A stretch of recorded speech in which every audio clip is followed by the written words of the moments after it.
मौला रज़ा के पास एक शख्स दोपहर के खाने पर मदऊ था।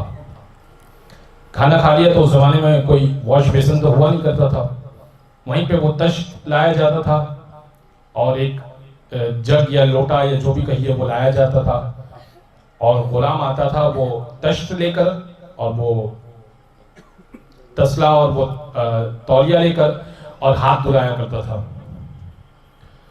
उसने हाथ धुलाना चाहे तो मौला ने कहा कि नहीं, पहले मेहमान के, देखिए अदब है, का पहले मेहमान के हाथ धुला दीजिए।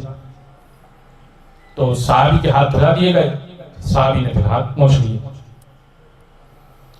तो फिर उसने मौला की तरफ वो किया, वो जग और वो जो लोटा था वो पानी का वो बढ़ाया और हाथ धुलाना चाहे।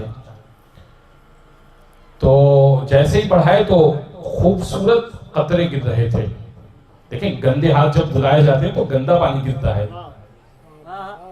ठीक है ना, बिल्कुल सेंसिबल बात है कि हाथ जब खाने वाले धुलाए जाएं तो क्या गिरेगा, खराब पानी गिरेगा।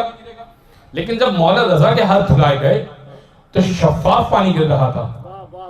दिल में सोचा कि ये बड़ी अजीब बात है कि इतना शफाफ पानी, खूबसूरत कतरे गिर रहे हैं। मौला ने कहा खाली ये मसला है, खाली तो ये दिख रहा है। इमाम ने कहा तुम वुजू के लिए एक और पानी लेकर आओ, और इमाम ने कहा कि मैं वुजू करता हूं, तुम देखो कि क्या होता है। मौला ने वुजू किया, चेहरे पे पानी डाला, जो बहने लगा ना वो पानी बह बह कर सोने में तब्दील होने लगा। वो पानी बह बह कर सोने में तब्दील होने लगा।